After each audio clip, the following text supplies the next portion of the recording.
반갑습니다. 그림으로 공부하는 분석 한자 교실입니다. 자, 단어라는 것은 어떤 사물이나 현상을 간단히 표현한 그러한 말을 뜻하고 있습니다. 단이라는 것은 이제 간단하다 이런 뜻이죠. 어라는 것은 이제 말을 뜻하고 있습니다. 특히 표의 문자인 한자는 이러한 사물을 어떤 현상을 한 개의 글자로 이렇게 표현하고 있습니다. 예를 들어서 하늘 이런 것을 우리가 하늘천 이러죠. 그래서 천 이렇게 표현하고 있습니다. 여기에 이제 하늘이라는 그런 의미, 하늘이라는 정보가 이 글자에 담아 있는 것이죠. 보는 즉시 우리가 이것을 하늘이라고 이렇게 인식할 수가 있습니다. 하나의 시각적인 그런 문자라고 볼 수가 있겠죠. 영어는 이제 스카이라고 하죠. 스카이라고 합니다. 스카이. 문자가 이제 발명되기 이전에도 스카이라는 말이 있었겠죠. 그래서 그 스카이라는 그 말을 기록하기 위해서 이렇게 그 표음문자 하나의 발음교를 이렇게 결합해서 스카이라는 자체를 이제 표기한 것입니다. 이 SKY는 하나하나의 이제 알파벳이라는 문자인데요. 이러한 문자 자체는 의미가 없죠. 이건 하나의 이제 발음 기호인데요. 그래서 우리가 이제 그 음을 구성하는 하나의 그 기초 단위를 우리가 음수라고 하는데요. 음수가 결합해서 이렇게 하나의 음절, 또 음절을 결합해서 하나의 그 어절이 만들어지게 되는 것이죠. 그래서 이제 스카이를 우리가 하늘로 인식하는 것은 보는 즉시 우리가 스카이로 인식할 수 있겠지만 하나의 그 과정이 있습니다. 스카이라는 것을 우리가 머릿속에서 하나의 음소를 결합해서 스카이로 우리가 발음을 전환해서 음성화시켜서 이렇게 하늘이라고 인식하는 것입니다. 그래서 표음 문자는 이렇게 음성화 과정을 머릿속에서 거친 다음에 인식하는데 표의 문자인 한자는 하나의 시각적인 문자이기 때문에 음성화 과정을 거칠 필요가 없겠죠. 마치 도로 표지판에 보이는 그런 그림 같은 그런 의미 자체를 시각적으로 즉각 우리가 인식할 수가 있게 된 것입니다. 또 예를 들어 나라 같은 경우도 이렇게 국 이렇게 돼 있죠. 나라국. 이 국 자체도 이 글자 안에 나라라는 그런 의미 정보가 이렇게 숨어 있습니다. 영어로는 뭐 스테이트가 나라라고 할 수 있을까요? 예, 스테이트.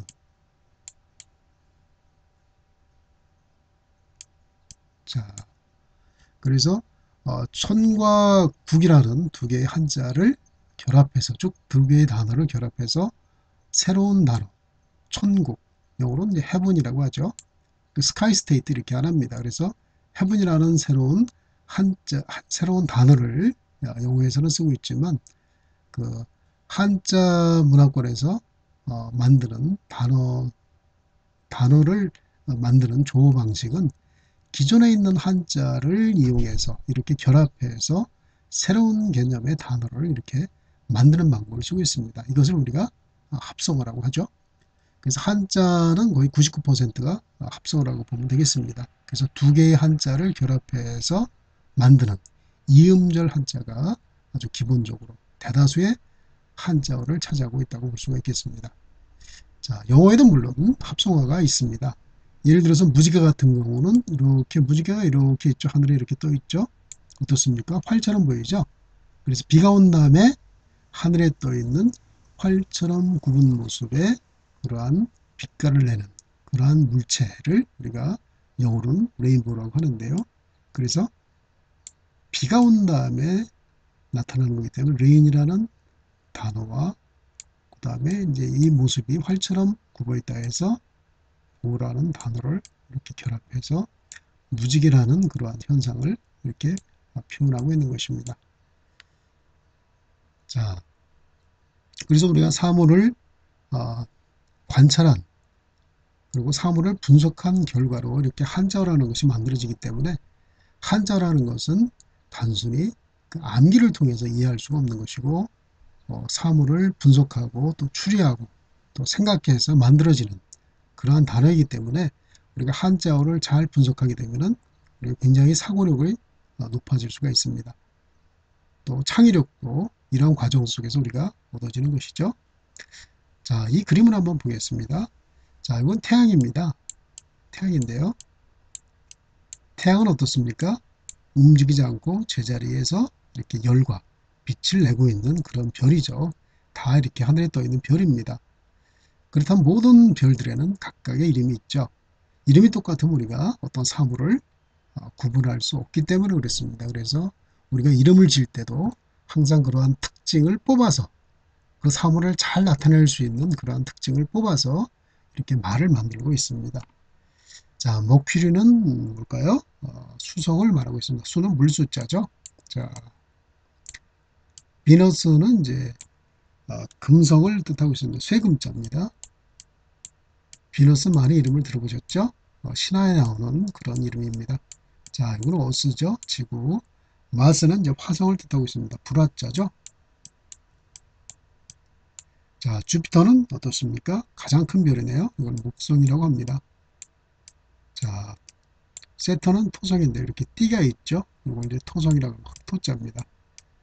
우라노스는 이것도 신화에 나오는 그런 이름이죠. 자, 이거는 이제 천왕성이라고 합니다. 천왕, 하늘의 왕이란 뜻이죠. 넵튠은 바다의 자, 해의 왕성입니다. 바다의 왕이란 뜻입니다. 자, 이렇게 바다의 자가 이렇게 쓰여 있죠. 플루토는 이제 명왕성이라고 합니다. 자, 명자라는 게 저승명자입니다. 자, 이렇게 명자를 쓰고 있는데요.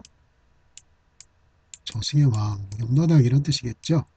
죽은 사람을 심판하는 왕이 명왕성입니다.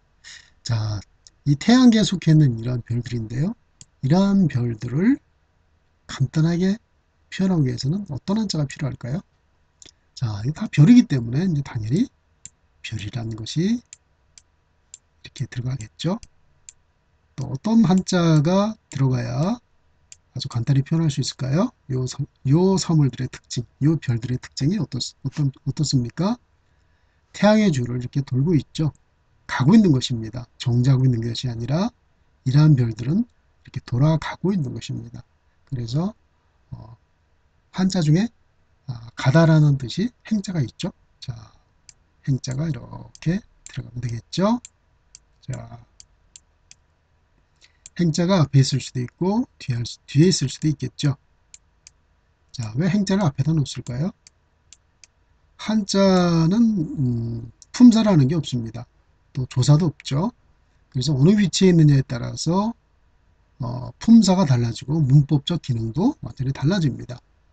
자, 행이라는 게 이제 동사적인 그런 어, 품사의 그러한 그 역할을 하고 있지만 동사라는 그 품사로 고정되어 있는 것이 아닙니다. 위치에 따라서 형용사로 바뀔 수도 있고 뭐 부사로도 바뀔 수 있는 그러한 정해진 품사가 없는 것이 한자의 특징입니다.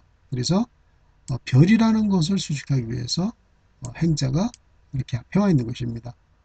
그래서 다니는 별, 태양 주위를 이렇게 움직여가는 그러한 별을 우리가 행성이라고 하고 있는 것이죠.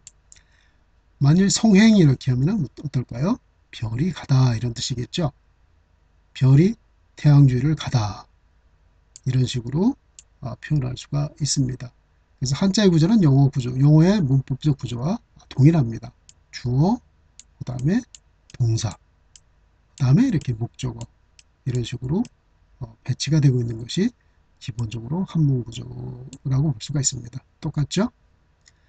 그리고 이제 정해진 품사가 없기 때문에 우리가 이제 어떤 상상력이 필요합니다. 한문 문장을 해석할 때. 그래서 행성하면은 이러한 현상을 아주 압축해서 간단히 표현한 말이기 때문에 우리가 어떤 논리적인 그런 상상력이 필요한 것입니다. 자, 이렇게 이러한 별들을 우리가 간단히 표현한 말이 행성이라는 걸 우리가 배워봤습니다. 자, 행성은 이렇게 쓰고 있죠. 우리가 단순히 이렇게 행성이라는 한자를 알면은 아무런 의미 없겠죠. 뜻을 알아야 진정한 우리가 문자로서의 기능을 할 수 있고 또 사용할 수 있다고 볼 수가 있는 것입니다. 자, 무슨 뜻인지도 확인해 봐야 되겠죠. 자, 갈행, 단일행, 별성. 자, 그럼 여러분들이 쉽게 이 의미를 알 수가 있을 것입니다. 행성이라는 단어의 의미가 이렇구나. 태양의 주위를 가고 있는 다니는 별이 바로 행성이다. 자, 영어는 어떻게 표현되어 있을까요? 자, 플라넷 이렇게 표현하고 있습니다. 이게 아, 행이란 성이란 그런 의미 자체가 전혀 들어가 있지 않죠. 단지 발음만을 이렇게 표현하고 있습니다. 이것이 이제 한자와 영어의 차이점이죠. 자, 그렇다면은 우리 국어사전에서는 행성을 어떻게 설명하고 있는지 한번 보겠습니다. 자, 제가 속도사전을 소개하고 있는데요. 아, 기존의 사전은 이렇게 형태소를 분석한 사전과 그렇지 않은 사전 딱 두 가지가 있습니다. 속도사전은 이제 정광진 교수가 유일하게 편찬한 그런 사전인데요. 형태소 분석형, 형태속 분석법에 의한 그러한 사전이라고 볼 수가 있습니다. 자, 여기 이제 한글로 행성이라고 이제 써 있지만 옆에 한자가 병기되어 있고 그다음에 이렇게 뜻을 다 이렇게 옆에다 적어놨습니다. 그래서 한자를 몰라도 한자어를 쉽게 이해할 수 있게끔 이렇게 서술해 놨죠. 물론 이제 영어 단어도 이렇게 같이 병기해 놨습니다. 영어 단어를 이렇게 함께 이렇게 국어 공부하고 같이 이렇게 하게 되면 더 쉽게 이해하고 또 오랫동안 기억에 남을 수가 있습니다. 자, 단어의 뜻도 아주 이렇게 쉽게 설명해 놨죠. 태양의 둘레를 돌아가는 가랭자도 이렇게 또 써놨습니다. 또 별성 이렇게 써놨죠. 그래서 우리가 한자 학습도 그 자형 중심, 글자의 형태를 반복해서 쓰는 그런 학습보다는 이렇게 단어 중심으로서 이렇게 단어의 뜻을 이해하는 것이 훨씬 더 중요하다고 봅니다. 한자는 단어의 뜻을 아는 게 훨씬 중요하고 한자 하나하나가 독특한 어떤 모양을 갖고 있기 때문에 자꾸 반복해서 보다 보면 쓰는 것은 저절로 쓸 수가 있게 됩니다. 그래서 우리 학생들한테 한자의 자형을 반복해서 쓰는 그러한 학습은 이제는 더 이상 강요해서는 안 될 것입니다.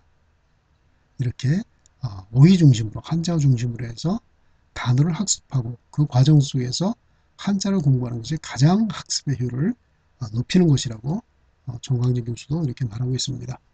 자, 오늘 이렇게 행성이라는 한자에 관해서 우리가 알아봤습니다. 자, 오늘은 이것으로 마치도록 하겠습니다. 감사합니다.